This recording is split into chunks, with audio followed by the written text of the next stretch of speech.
politik Burhanuddin Muhtadi.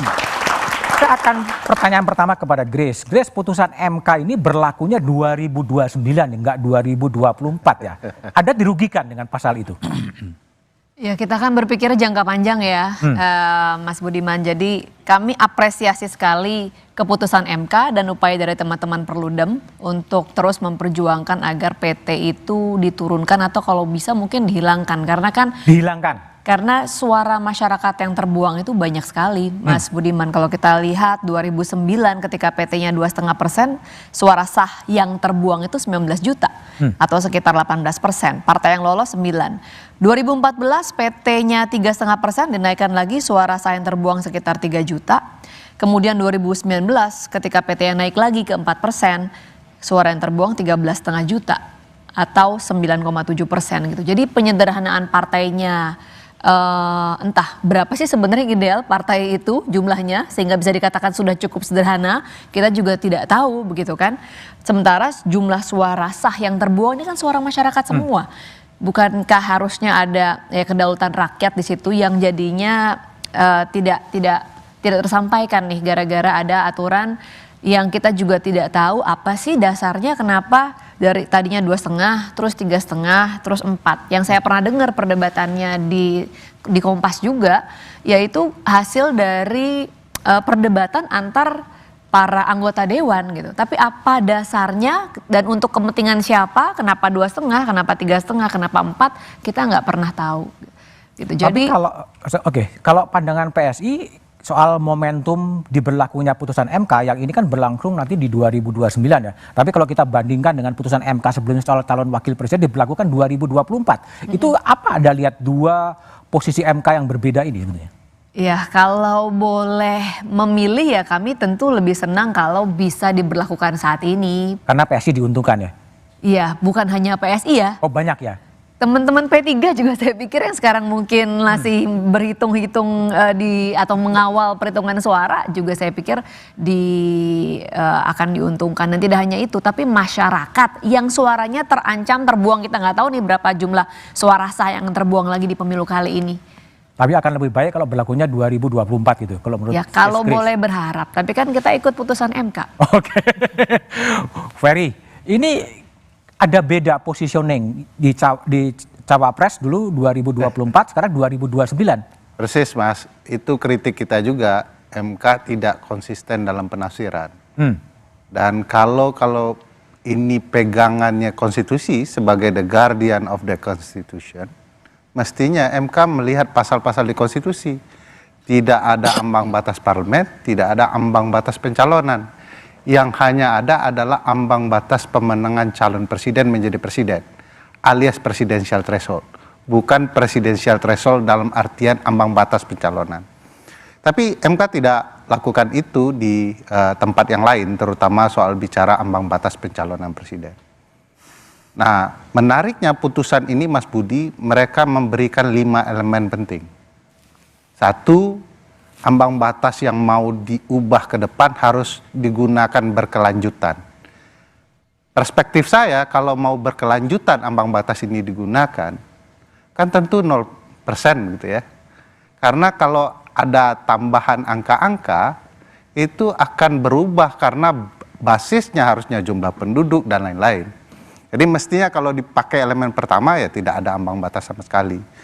Cuman dalam elemen kedua MK mengatakan harus memperhatikan prinsip proporsionalitas dan memastikan bahwa ini juga tidak menghilangkan konversi banyak suara yang hilang menjadi kursi. Artinya ada ambang batas lagi, tetapi hanya lebih memperhatikan suara-suara yang diterima oleh partai. Yang ketiga malah lebih tegas bahwa juga memperhatikan prinsip pembatasan jumlah partai. Yang ketiga harus memperhatikan, menurut saya yang keempat itu perubahan harus telah selesai sebelum tahapan pemilu berlangsung 2029. Dan yang paling penting harus melibatkan seluruh elemen masyarakat dalam pembahasannya sebagai bagian dari partisipasi bermakna. Nah, putusan ini sendiri menurut saya penting sebagai estafet dalam pemilu kita. mau kemana pemilu legislatif kita ke depan. Oke. Menurut saya kita juga bersyukur ya, ini putusan cukup fair, mau memperhatikan kembali soal ambang batas ini, tapi tidak diberlakukan saat ini. Karena kalau diberlakukan saat ini tanpa bermaksud apapun dengan partai-partai tertentu, tentu akan ada tuduhan ke MK ini dipergunakan dan diperuntukkan untuk partai-partai tertentu. Oke, baik. Nisa, jadi Perludem sebagai orang yang melakukan uji materi, sebetulnya targetnya ini diberlakukan kapan sih sebetulnya? Ya, sebetulnya kalau targetnya Mas, target kami adalah pada idenya. Karena gini, tadi misalnya disebutkan bahwa setiap kali ada revisi, pembahasan revisi Undang-Undang Pemilu, intensinya tuh selalu menaikkan angka parliamentary threshold. 2,5%, 3,5%, 4%, tanpa ada rasionalisasi, misalnya dari 3,5% ke 4%, kenapa naiknya 0,5%? Atau misalnya ketika awal kenapa 2,5%? Apa yang menyebabkan naiknya seperti itu? Atau misalnya saat Bang Doli mungkin masih ingat, pasca 2019 kan ada upaya untuk merevisi Undang-Undang Pemilu. Ada gagasan misalnya, oh ada yang minta 5%, ada yang minta 7%. Itu berdasarkan apa? Karena kan niatannya adalah saat menaikkan angka parliamentary threshold selalu mengatakan kita ingin menyederhanakan partai. Tapi faktanya tidak sederhana juga partai politik kita yang ada di parlemen.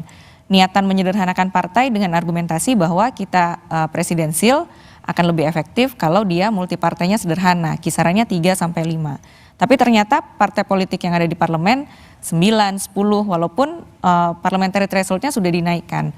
Nah, sehingga setelah kita mencoba mengkaji, sebetulnya ada rumusannya untuk menghitung angka ambang batas yang yang rasional tadi gitu. Nah, dalam melakukan advokasi melalui pembentuk undang-undang, baik itu DPR dan pemerintah, ya kami memahami bahwa variabel-variabel sistem pemilu ini pasti ada untung dan ruginya bagi setiap partai politik. Partai politik yang sudah mapan tentu ya percaya diri kalau ambang batasnya besar. Kalau misalnya menengah kecil ya akan lebih diuntungkan kalau kecil. Jadi perdebatannya kan lebih di situ. Makanya kami sebenarnya mendorong dalam permohonan ini adalah prinsipnya tadi harus ada penghitungan yang rasional sebetulnya. Makanya dalam permohonan ini kami tidak minta secara spesifik berapa angkanya. Tapi rumusannya itu Mas yang kami tawarkan. Tapi berharap berlakunya memang 2029. Ya, karena sebetulnya permohonan ini kan sudah kami ajukan sudah agak lama ya. Jadi sebenarnya pada waktu itu pun kami minta putusannya bisa cepat, tapi itu ditolak sama Mahkamah Konstitusi untuk mempercepat proses persidangannya. Oke, baik. Kalau Burhan, dengan putusan MK yang baru sekarang diminta untuk direvisi menjemput tidak menjemput angka, siapa sebenarnya akan diuntungkan dengan revisi itu? Begini Mas Budiman, kita jangan melihat siapa diuntungkan, siapa dirugikan, tapi melihat pada value dan prinsip demokrasi yang harus dikedepankan. Dan kalau kita melihat demokrasi, prinsip utama salah satu yang harus kita kedepankan adalah pluralisme politik. Jadi demokrasi mengedepankan pada aspek keanekaragaman di tingkat masyarakat yang harus direpresentasikan di tingkat formal. Dan pada titik itu, logika parliamentary threshold yang awalnya dikedepankan dalam rangka memperkuat sistem presidensial, itu secara empirik sebenarnya tidak terlalu terbukti. Tidak terbukti? Tidak terbukti. Jadi argumen yang selama ini dikedepankan dengan meningkatkan PT adalah membuat sistem presidensial menjadi kuat karena aktor di parlemen menjadi berkurang. Jadi ada semacam proses penyederhanaan sistem kepartean. Coba kita cek. Tahun 99 itu ada 48 partai, tetapi tanpa ada threshold apapun, dan yang mendapatkan kursi itu 20 partai. Tahun 2004 ada yang disebut dengan electoral threshold. Itu batas minimum bagi partai agar bisa ikut pemilu di pemilu berikutnya. Itu ada 24 partai yang ikut pemilu saat itu, yang lolos ET 2,5%, 3% itu 16 partai.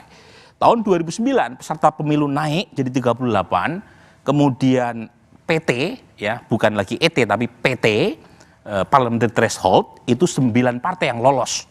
Kemudian tahun 2014 peserta pemilu turun, yang lolos PT saat itu naik jadi 3,5%, justru malah 10 partai. Pemain barunya adalah Nasdem. Tahun 2019 peserta pemilunya 16, yang lolos PT dengan kenaikan menjadi 4%, itu menjadi 9. 2024 kurang lebih antara 9 sampai 9 partai. Artinya partai tidak berkurang meskipun parliamentary threshold dinaikkan. Itu satu. Yang kedua, kalau kita pakai sistem pemilu kita adalah proporsional, seharusnya logika dalam sistem proporsional adalah tidak ada suara hilang. Lain kalau kita pakai sistem distrik. Dalam sistem distrik atau majoritarian, itu the winner takes all. Jadi suara banyak sekali yang hilang.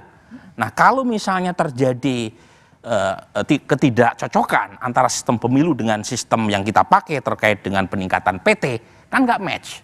Nah, karena itu saya ingin mengacu pada pengalaman empirik. Ini studi komparatif ya. Coba saya lihat ya. Pertama, ada 17 negara yang secara strict menerapkan PT, parliamentary threshold, dan itu tidak ada formula yang baku. Ada seperti Belanda, PT-nya cuma 0,67%. Tapi ada negara seperti Turki, parliamentary threshold 10%, tinggi sekali.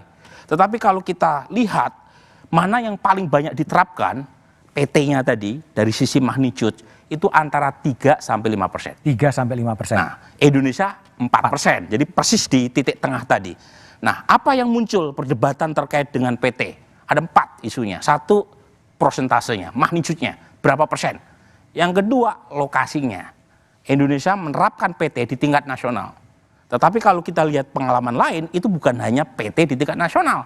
Ada yang di tingkat lokal, tingkat dapil. Ada juga yang di tingkat dua-duanya. Ya, di electoral district, tingkat dapil, artinya nasional nggak terjadi.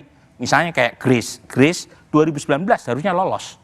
Karena suaranya termasuk yang tertinggi di dapil DKI 3. Tetapi partainya secara nasional tidak lolos. Akhirnya Grace jadi korban. Mungkin pemilu kali ini Fahri Hamzah yang jadi korban. Misalnya ya, kalau Partai Gelora tidak lolos secara nasional, tapi Fahri dapat suara besar di Sumbawa.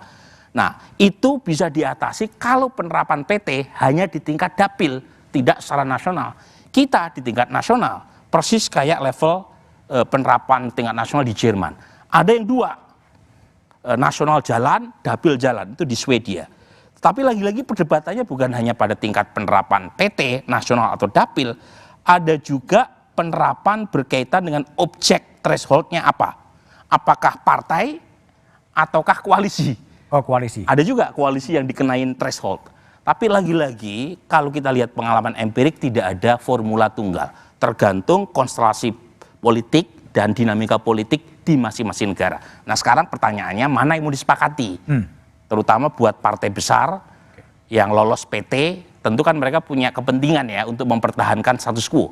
Tetapi lagi-lagi ada partai-partai lain yang ingin masuk dalam gelanggang, mereka mungkin intensinya PT diturunkan, sementara partai besar sebagai pembentuk undang-undang di DPR mungkin dinaikkan atau minimal sama. Gitu. Bang Doli, gimana kalau di Golkar dinaikkan atau diturunkan?